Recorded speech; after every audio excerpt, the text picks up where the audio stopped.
Marina Beech, welcome to the interview. You are, it says here, spiritual business owner, teacher and healer. And you're also one of the experts on the True You Hub, and we'll talk more about that in a little while. But first, I'd like to find out about you and how you got to be one of these experts and so on. So tell me how it all started with the spiritual stuff, as I just call it generally. I know that but I don't know anything about it. So no, that's fine, Tony. Don't worry. You kind of figure it out as you go along, I think. But how did I get into this? Oh my gosh. Okay, well, my background is retail, so I had 30 years stint in retail, and that's my core foundational background. But through that kind of stint, I was always interested in tarot and what we used to call the occult. I don't know if it's still called the occult now, but things that went bump in the night and ghosts and Ouija boards and things like that. So I've always had an interest in stuff like that, the paranormal, I suppose. Okay. But I obviously didn't do anything with that. But I did learn how to read tarot cards. My first pack of tarot at 17, so it's always been kind of there in the background, and I was dabbled in it, but very much focused on my retail career. And then I got to a point in my early 40s where I went through a series of redundancies. So that was kind of my, reflecting on it now, that was kind of my deconstruction of kind of corporate and being kind of doing what I've always done and being nudged into looking at something else. So I kind of reached that crossroads of, okay, well, what am I here to do if I can't get back into the career that I created and spent 30 years kind of doing? What am I here to do? And so that kind of, you then go on that kind of soul searching, seeking journey to kind of find out, well, what else can I do? And, where do my gifts lie? So that's kind of how I went on to my spiritual journey. But my connection with the Akashic Records, which is kind of my fundamental, I suppose, core realm that I kind of connect with and deal with and support my clients with, that didn't come about until about 18 months after I'd kind of started this soul searching. Okay. So I was let me stop you there. What did you call them? Because I haven't heard about those. Okay, the Akashic Records. Okay. What are they? So the Akashic Records are I guess like a database. So they're perceived generally as a library because that seems to be the best visualization that people can come up with. But they're an energetic database that record every single person's bits of information. So every choice, consequence, relationship, memory, thought, feeling that you've ever had in any lifetime since your soul's creation, wherever that might be, is all recorded in the Akashic Records. So they're also known as the Book of Remembrance, the Book of Life, the Akash, and it's a Sanskrit word which means ether. And they're mentioned in the Bible. They're known globally all around, around the world. So they're not like a newfangled concept or anything like that. They're in the fabric of society. Yep. And they were only deemed as a realm that you could connect in with, to get information about yourself, to do healing, to unlock gifts and things that maybe you're not using in that lifetime. But it was only like the really highly conscious people that had a lot of self-awareness that could actually access them. So people like saints and prophets and seers and sages and things like that. So people that have kind of got a really high level of consciousness. And obviously back in the day, we were just worrying about surviving. So our conscious level about our own self-awareness was not very high because we just wanted to understand how we kept warm and where our next meal was coming from. Yeah. But over the last 30 years, with the rise of well-being and self-awareness, it's a massive industry now, and people are becoming much more self-conscious, and not conscious in a kind of a bad way, but just self-aware. They want to understand a little bit more about their soul's journey. So we're becoming more conscious. So that means that more people are able to access the Akashic Records now and start to understand themselves and get their information from the records. And where are these records kept? They're at the fifth dimensional. So they're like you say, they're in the ether. So they're in the spiritual realm. So we physically, we're third dimensional. Our thoughts and our feelings are fourth dimensional.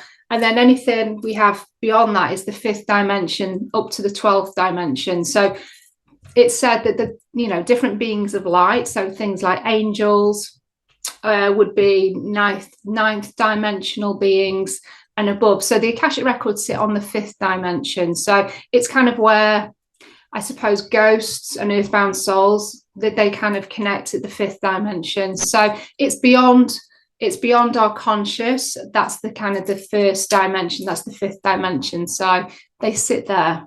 Okay. Did you have to study this and learn it all? How did that come about for you? So my introduction to the Akashic Records was a massive awakening. And because of that awakening, because it was such a profound shift of healing that I received, I was kind of like, okay, I firstly need to know what the Akashic Records are, because I hadn't heard of them, even though I'd had this, profound healing. And then it was kind of, okay, so I need to learn how to use these. So I sought out a couple of modalities, and I kind of chose one to start with. And I've kind of expanded and looked at other ways that people use the Akashic Records. But the main modality that I started with was a modality called soul realignment. So it connects, it uses the Akashic Records in a very conscious way. So not through kind of meditation, which is a way that you can use the records. And it uses pendulum. So it's a very conscious process, which, I'm very much awake for. And I ask questions whilst connected to the Akashic Records to get the information that I need. And can you get into anybody's Akashic Records? Yeah, with permission. Oh, okay. You need permission. A bit like GDPR. Say that again? A bit like GDPR. Yeah, totally. Because if I start wandering around somebody else's Akashic Records, so for instance, if I wanted to try and connect him with, say, Elvis's Akashic Records, obviously he's dead. Well, he might be incarnated elsewhere, but the Elvis that we know. But it wouldn't be appropriate for me to go and do that, because even though I could get in there, because it's easy for me to find out his details, which is, full name, date of birth, place of birth. That's all you need to access somebody's Akashic Records. All right. Karmically, it wouldn't be appropriate. So I could go and do it, but the karmic consequence of me doing that and infringing on that would come back in some shape or form to me. So you don't do it. Okay. So you have to be responsible. Absolutely. Anything energetically, if you're doing any kind of energy healing or connecting in with this type of stuff, yeah, you've got a responsibility. Absolutely. Yeah, a duty of care to people that you're supporting. Yeah. So you mentioned healing a few times. What sort of things can you heal? In the Akashic Records? What do you do with your Okay, so it's energy healing that I do. So I'm activating a response or kind of a change or transformation with the person. So that's done through intention, it's done through words, it's done perhaps through color, or bringing in a divine being of light. And I use a pendulum really to activate that. So using a pendulum adds an extra layer of magic almost to my intention. So I use specific pendulums which give off a different coloured light. Obviously you can't see that light, but on the quantum field that light is there. So it's very much about intention, and the kind of things that we can improve is, well, it could be anything really. It's really down to the other person, and whether that healing, the activation of the healing is enough. It's really being able to understand what the root cause of the person's problem is, and usually it's emotional. So then we would look at emotional stuff. Okay. It could be stuff that's connected in with the auric field. There's different levels of energy body. There's like 10 energy bodies that we have. So it's really looking at that. So, you know, you can improve sleep. You can, you can look at anything. I mean, what I had healed in my Akashic Records was a psychological addiction to alcohol. So I obviously needed something really big for my ego to get on board with changing my complete career and going into something completely different. And so that's what I had healed in the Akashic Records. And did it work? Did you stop drinking? Yeah, I've not drunk for five years. And how long does the treatment or the process take to enable that? About 10 seconds. Good grief. Yeah. Okay. What sort of other problems do people come to you with? Mainly, for me, it's not mainly health. It's normally because people feel blocked, they feel unsure, they lack self-confidence, self-worth. They want to up-level their business. They want to improve a relationship. It can be all sorts of stuff. Usually I kind of connect with ladies that are in business usually, but, you know, I'd serve all sorts of women and men with all sorts of different issues. But I would say mainly it's people are just feeling blocked. They just don't know how to move forward. They maybe lack energy, lack inspiration, lack motivation, and they just don't know why. And they've tried lots of different things. The old ways that they've been using are no longer working, and they just want to understand what's going on. Or they have repeat patterns, that like karmic patterns that they've started to recognize, so they attract a certain type of relationship and they want to change that. Or it could be health issues where they are having this kind of repeat challenge, or, you know, not kind of like condition that may be like hereditary. So they kind of want to see if there's any healing that can be done around that, not only for themselves but also for the generations that have gone before and also future generations. So energy healing is great because it supports any generation, in terms of your maternal or paternal line, but also future generations that you've not actually, you know, grandchildren, great-grandchildren. Any healing that you do for yourself, you are transforming, you know, future generations as well, so that they don't experience that same stuff.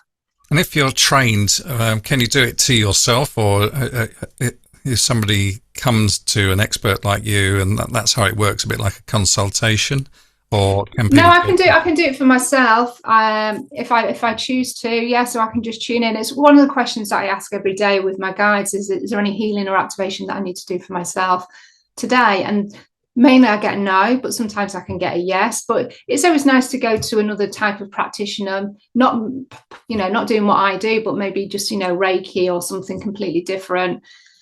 And getting a session, because, you know, sometimes having a fresh pair of eyes on your energy field is always a good thing anyway, you know. So yeah. It all sounds incredibly complicated to me, who knows nothing about it whatsoever, but it's fascinating as well at the same time. And I can imagine you're probably very busy with all the problems that people are experiencing. Yeah, busy.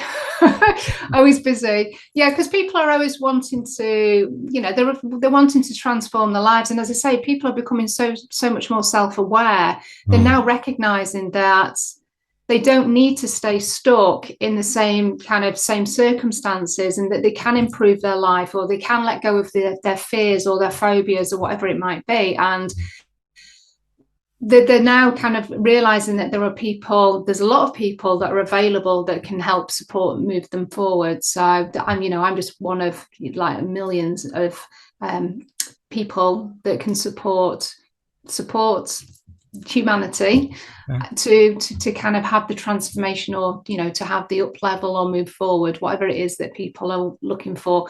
Most people want a breakthrough of some kind, and so that's what I'm really here to facilitate.